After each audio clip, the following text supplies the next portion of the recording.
Welcome to Make Your Wealth Work. I'm Jason K. Powers here with your host, Joe Pantozzi. If you have ever saved up, spent it, had to start over, this is the episode for you.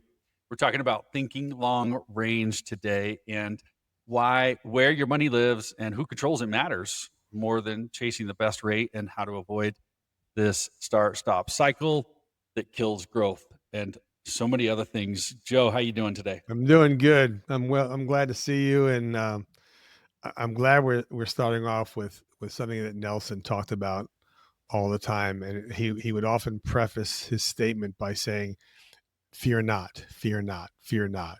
Don't be afraid to think long term. Mm-hmm. We don't have to focus on the immediate, especially when it comes to money, Yeah.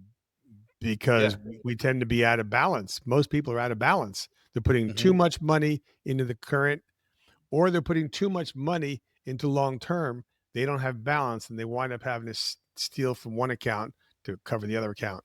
So, Sure. thinking long term has a lot of pieces parts to it. Yeah. So this is one of the 5 rules of IBC, as we say, the 5 rules of the infinite banking concept. And just for reference, those 5 rules are: take the long view. It is don't be afraid to capitalize. It is don't steal the peas. Don't do business with banks.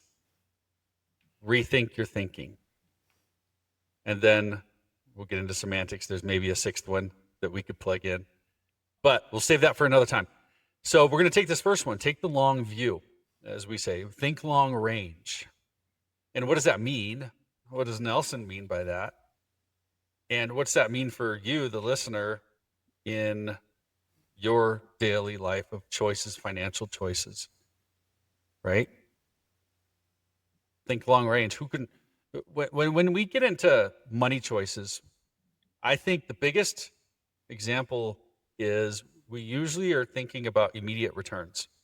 We're thinking about because we're a selfish culture, right?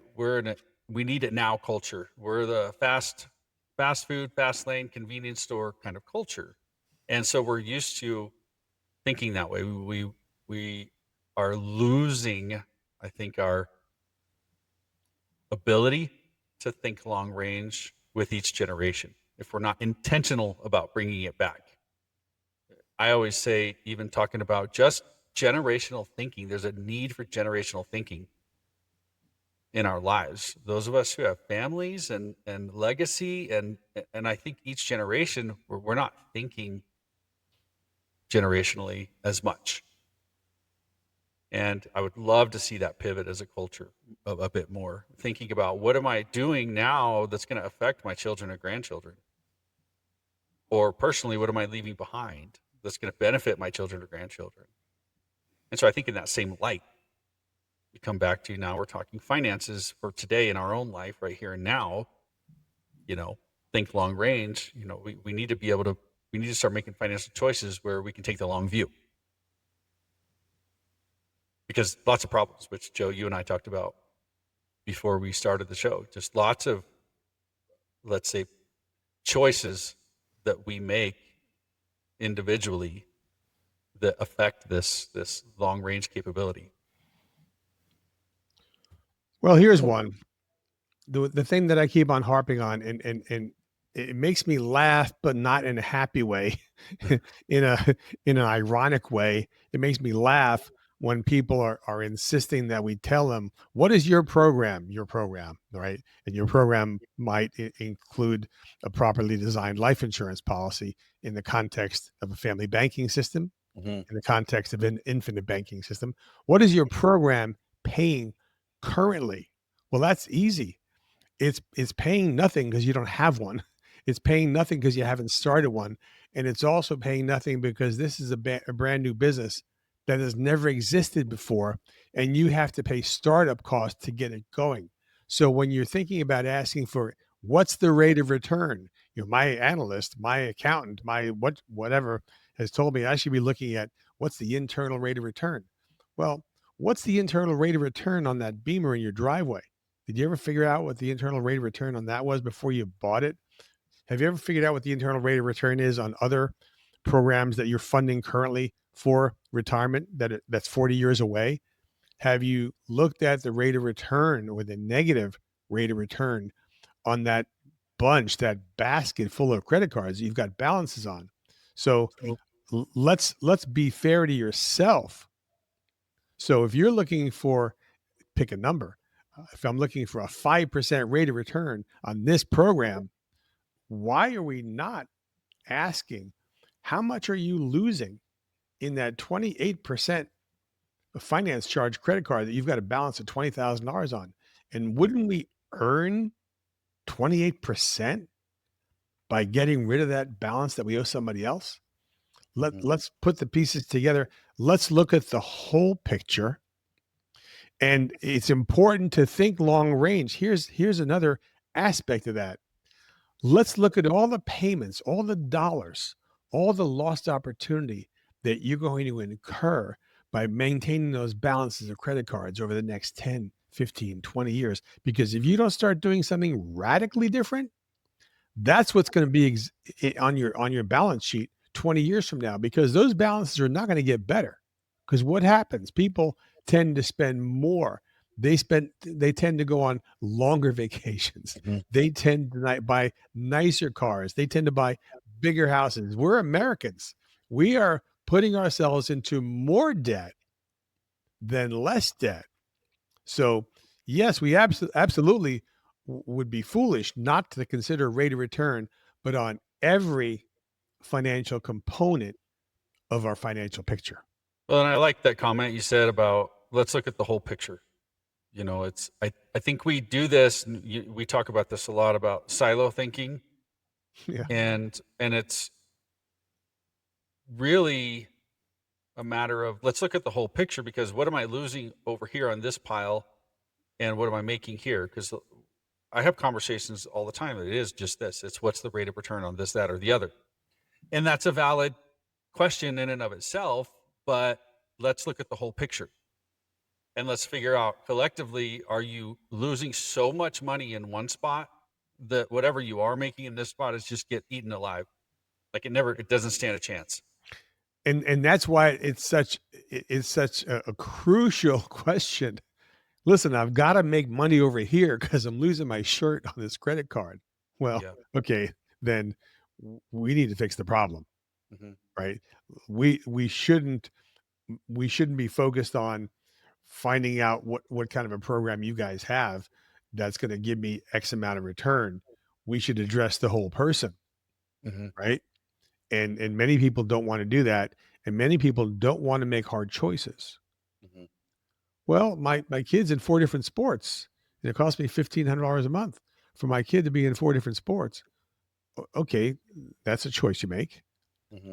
and you have to accommodate those choices if those are your choices. But then, um, don't commit money and finances to things that you truly can't support and are not supported by your current income stream. I mean, we have to make realistic choices. And I'm talking about people, maybe making under $100,000. Hmm. Probably if you're making $300,000, that's probably not an issue. You have different issues, right? But I'll also say I have plenty of acquaintances with clients and prospective clients who are making three, four, five, $600,000 a year who still are not making wise choices with their money Sure. because they figure, well, I'll make it up in volume. I'll make more money next year and I'll catch up. And that's not a good strategy either. Hmm. Hmm. Hmm. Let's pivot that idea of thinking long range a little bit and talk about what are some ways that it is good for us to think long range that we maybe don't think about potentially. So one thing that comes to mind is when I talk to real estate investors. Let's use specifically an example of people who are buying rental properties, single family rental properties, or whatever, condos. I don't care. I mean, so most people aren't buying one in the hopes that they will have massive cash flow later. most people, in order to accomplish any kind of passive income that you can live off of, you got to keep buying these rental properties. Well, you don't buy that first one thinking what the income is tomorrow. You're going to get a couple bucks, but you're like, okay, cool, that helps. But I need to be able to think long range. You need to be able to think down the road. What's that look like in the future? Even if if I only ever bought one, what does that look like in the future? What is it going to do for me? But the more you buy and the longer you have them, the more benefit it is, right? And that's the key in this type of real estate investing. The longer you have these properties and the more properties you have volume, the more beneficial it is. So one of the things that I think we're kind of dancing around here is we're talking about the need that very few people are willing to commit to, the need to do some kind of a cash flow study, cash flow worksheet, cash flow mapping, Mm-hmm. managing cash flow. People talk about managing assets and being a money manager. I keep on saying I'm not your money manager. Mm-hmm. I'm really your coach. It's your job to manage your money. It's your job to make decisions as to which types of assets you like and which types of assets you don't like, Mm-hmm. and what kind of business you'd like to be in. I'm here to coach you on how to be most efficient with every dollar in your life. And if you could become more efficient with all the different components, then you could have more money. If you can keep ahead of inflation, you'll have more money. If you could be in a great position, tax free or tax invisible at retirement time, then you'll have more money. You know, what if you get to retirement and all you have, everything you have is in taxable accounts? Then you're going to be in a higher tax bracket, and you're going to be kind of regretting the fact that you put Mm-hmm. all your eggs in one basket, which is a taxable bucket. Then, so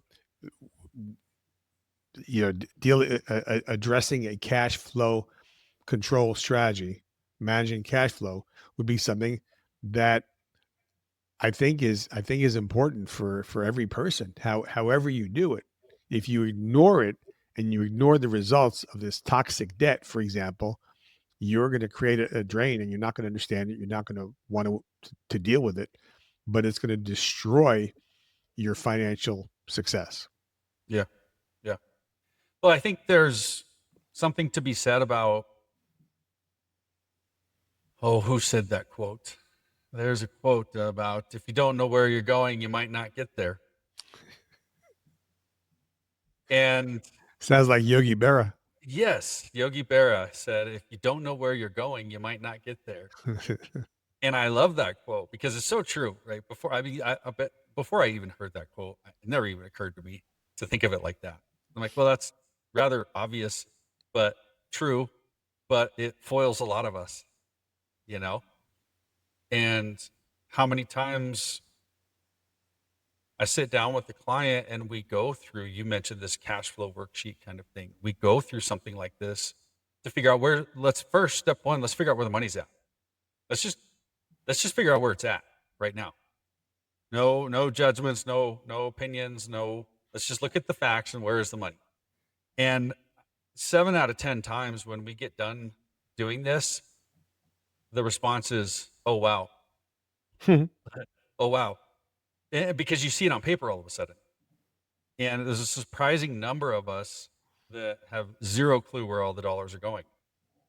And I think that's important as step one, right? Let's just figure out where the money's going. And it could be that simple. Once you see it, then you can identify. You can't identify anything unless you know where it is. Well, I have holes in my financial bucket and I'm leaking like a sieve. Well, okay, well, where's all your money going? Well, I don't know. Well, okay, let's stop and let's figure out where the holes are first. But you know, And if I come in, I'm sorry to step on you there. yeah. If I come in as a financial doctor and I say, looking at your future, you've got 30 years to build it. And let's just take some pie in the sky number and say you want to have $2 million, Yeah. right? you're going to need to put X amount of dollars, given X amount of return. If you want to look at the financial planner CFP type formula, where it's just X number of dollars times rate of return times number of years gives you X number of dollars. We can do that. We can do that in 3 minutes or less. Okay.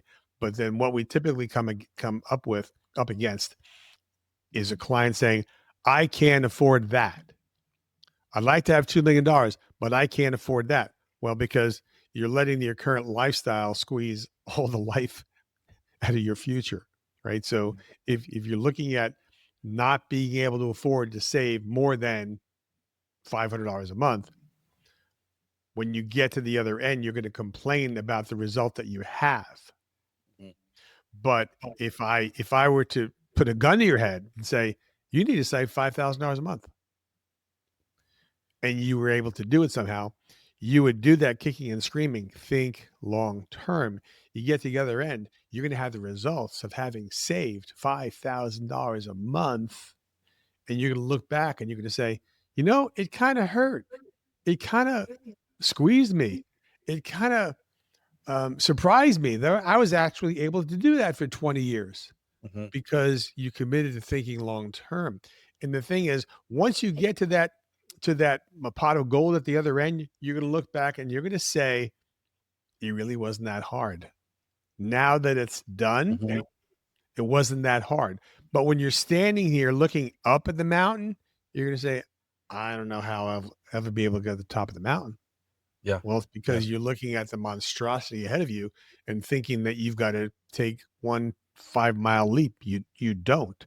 You Yep. have to think long term. You have to commit to capitalizing and funding and doing the dogged work of Mhm. not getting off the track. You committed to saving the number, and the numbers are irrelevant. They're different for every person. You committed to saving a number, not this week, not this month, not this year, not this decade, for the rest of your working career. And when you get to the other end, when you get to that 30, 40-year point, whatever that number is, you're going to look back and say, it was really worth it for me to sweat and sacrifice and even cut off some of those frivolous things that I love doing, but I couldn't do them as much or to the extent that I wanted to do because look what it did for me. I got here, I got 2 million bucks in my account. Mhm. Mhm. It's just hard work. Mhm. And the hard work is gonna occur in your brain, Yeah. Yeah. Yeah. right? Well, it's habit changes, and we've talked about it on a past episode about Parkinson's law, where you really need to be careful or keep that under control in order to even get ahead, right? If you can't, if the money suck doesn't stop or slow down, you don't get that under control, this thinking long range will be kind of irrelevant. You can think long range, but actions will dictate, you know. And if you've missed that, go back an episode and pull that up about Parkinson's law. But we want to edit this out because I don't know what I was going to say. I might mention an item about Parkinson's law. Um, I am nothing if not a creature of repetition, and I probably talk about Parkinson's law 10 times a day, Yeah. or I mention it to every single time I talk to a client because Parkinson's law deals with the human conditions. And it's the human conditions that cause us not to meet our goals. It's not having a bad investment advisor, a bad deal, a bad turn, a bad bump in the road, a bad job change. It has to do with failing to capitalize on a long term basis and never getting off that track. It's boring. Hmm. I'm telling you right now, it's boring. And I drive my wife crazy because she writes the checks. She manages the checkbooks and sends that money to our life insurance every month. And the number would make you choke. Sometimes it makes her choke. Yeah. Yeah. But Yeah. we're we're fighting Parkinson's law every day. Hmm. Well, let's talk about that. I mean, the five rules of IBC, and that being the first one, take the long view. Nash talks about that because it is specifically related to utilizing the infinite banking concept and setting up a properly structured dividend paying whole life insurance policy from a mutual carrier and utilizing that throughout your life to make you money or save you money, in effect. And in order to do that, you need to take the long view, because you kind of mentioned it in passing early on. This is almost just like starting a business. Very few start a business and they're truly profiting, so to speak, day one, because you have your investment, you have what you put in, you've got to recapture your original investment, you know, and then you're actually in the black after X amount of time, whatever that is, whatever the timeline is. And taking the long view, when you start up your own financial system, this privatized family banking system, you need to think long range. And for me, that was a motivator. When I first learned about infinite banking and someone showing me, look, this is what it's going to do for you down the road. Like, yes, we always say, I'm going to do this one day. I'm going to do this one day. I'm going to do this one day, whatever it is. I'm going to get out of debt. I'm going to whatever. I'm going to get ahead. I'm going to save up. I'm going to, and make today day one. And for me, that's what happened when I first heard about the infinite banking concept and someone showed me what it was going to do for me down the road. I was like, awesome. Let's make today day one. I got a long road ahead. I do. I have that mountain to climb, Mm-hmm. but I better make today day one. Otherwise, tomorrow I'm going to be saying the same thing, and the next day the same thing, and a year from now the same thing. One of these days, I'm going to climb that mountain. There's a good old song with those lyrics, you know. But we have to think long range, and you have to, just like the real estate example, the longer you give policies to grow and compound and do what they do, the more benefits you will see throughout your lifetime. Yeah. So there, you just touched on one element of thinking long term that winds up being a negative for you, and that is if you take forever to do research. I've Mhm. spoken to a lot of people that have been doing their research and they're doing their quote unquote analysis because they call themselves analytical. What they really are is they're procrastinators. Mhm. God bless you. But you need to choose a road and walk that road, and don't take 5 years because the information's there.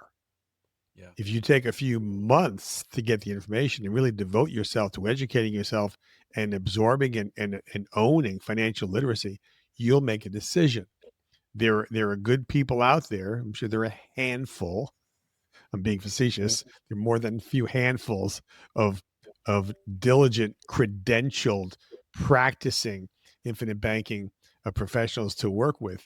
You need to choose a road, choose the structure, the design, the philosophy, the model, the coaches that you feel will work well with you, Mhm. and then you need to pick up on that course and commit to it and capitalize, capitalize, capitalize. Now, look at what insurance companies do. They're they're managing, they're stewarding tens of billions of dollars. And you probably don't know this. You probably have a misunderstanding about what they're trying to achieve. They're not trying to achieve double digit returns on those tens of billions of dollars. They've got to make sure that they achieve a strong, conservative, stable, single digit, upper single digit rate so that they can help you fulfill the promises to your family, et cetera, et cetera. They made promises to you, they're going to meet them. Right. So, Well, y- and I like that with the life insurance companies. I mean, they're thinking long range. They're insuring people today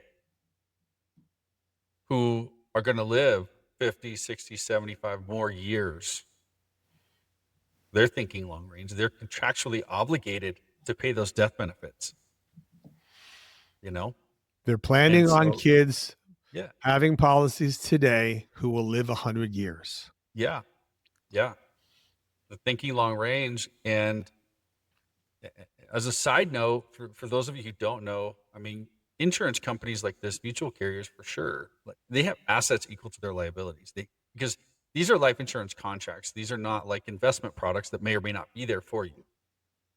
The life insurance contract will be there for the duration of that contract, and it needs to be. It needs to be, right? Yep. So we have just touched on real quick, the thinking long range. We've brought up the infinite banking concept and what it can do for you at a very high level. Right? I want to go back to for a quick minute about how those of you who are listening, who are like, you're right, I don't know where my numbers are. I do believe change needs to happen. I do believe day one needs to be here really soon. That's where, let Joe or myself help you and get these numbers dialed in for you and show you what setting up your own privatized family banking system can do for you. It's a lifestyle change. Joe, how many people do you talk to? What percentage of people do you talk to that have learned about the infinite banking concept for the very first time? What percentage of people say, gosh, I wish I would have known about this a long time ago, or gosh, I wish I would have started this in the Yeah. past? What More percentage? more than half, maybe three quarters. Yeah. And some people say to me, well, maybe it's too late for me. And I'll ask, how old are you? And they'll say, well, I'm 45. Seriously. Right. I Right. s- I've been doing this a long time. I was in insurance and financial services for 24 years before Nelson and 25 years post Nelson. So I'm in my 50th year, and all the policies I bought in my early years were all tiny, Mm-hmm. but they're all still in effect. And so we built a portfolio of policies over the years, and now we have literally dozens of policies because we think long term, and those policies that we bought in the early years are building more equity, more cash value every year than the premiums are. Mm-hmm. But they're added to a basket of Okay. of policies. So Mhm. Yeah. Yeah. It's this approach in your finances. It truly is a game changer. I can't stress that enough. I know maybe for the listener, you go, well, you're biased about it, obviously, because this is what you do as a profession. I'm like, yes. yes, However, I was practicing it before I was preaching it. And I was doing this before I got into it as a career, liked it so much. I was like, hey, I actually want to teach other people this, you know, and, and seeing the light bulb come on with people when you're learning about the infinite banking concept for the very first time, seeing that light bulb come on and go, oh, well, so that means if, and you see it, you see a literal switch in perspective all of a sudden. Oh, well, that means if then if I do this, then that means I can you know, and there's those rare instances where, and it breaks my heart when we get psyched up about the opportunity for themselves and you just, for some reason they can't implement it in their own life for whatever reason it is, it's fear. and, and, It's fear. and it's sad, like, but even if you couldn't do it on yourself and you have children, could you not get your children started? Could you not get your children educated at a younger age and start educating them? So by the time they're an adult, they are charged and ready to roll. You can get policies on your kids if you didn't know that. I've got policies on my kids. Start when they're young. My kids are only, at the time of this recording, 9 and 10, and My 10-year-old could probably teach a high schooler about infinite banking Hmm. because he's learned enough, just enough to be dangerous, Right. Right. and so it can be done, you know. And it's that, think about your choices today and what they're going to do for you in the future. Take the long view. Even if you don't do infinite banking, just general financial wisdom says you need to be thinking long range, right? You need to. You can't just keep looking at what is the maximum rate of return this is going to do for me today, because that's just looking at what's in front of your nose, and that may bite you down the road if you're not also taking the whole picture, like we talked about earlier. Look at the whole picture. Well, remember the program is going to perform differently for every single person. Yeah. The one person opens up a bunch of policies, fills them up with cash, and lets them grow and grow and grow, and never does anything with them. They're going to become, let's say, a millionaire at some point in the future just by action of the policies with no outside influence. Somebody else uses them more aggressively and uses them to recapture all that toxic debt. Somebody else uses them to actually buy cash flowing real estate, and somebody else uses them to create generational wealth. I just mentioned the 4 levels. So no two people are alike. Everybody's system will be different. Everybody's system will be funded at a different level. Everybody will use their system differently in terms of being aggressive or less aggressive, of buying assets outside and investments, investing in business, expanding business, and so forth. Everybody will get different returns. So the returns will be based on how you behave and how you communicate with your money and with your wealth profile. Yeah. Yeah. Well, we always seem to cook through our time really fast, and maybe we'll start having hour-long episodes soon enough. We'll start having more part twos, There, there you go. and do this. But for the listener, hey, today we focused on thinking long range, where your money lives, who controls it, and how to keep compounding intact while you fund life. If you want help putting this into practice, if you want help, this cash flow analysis, and take a look and see what this can do for you in your own life, head on over to alphaomegawealth.com/podcast and book a call with Joe or myself. Meanwhile, you're listening to Make Your Wealth Work. Follow or subscribe. Leave us a good review. Share this episode with one person who needs to hear it, and one person who needs more control over their cash flow. And we will see you guys next time. Thank you, Jason. Thank you, guys.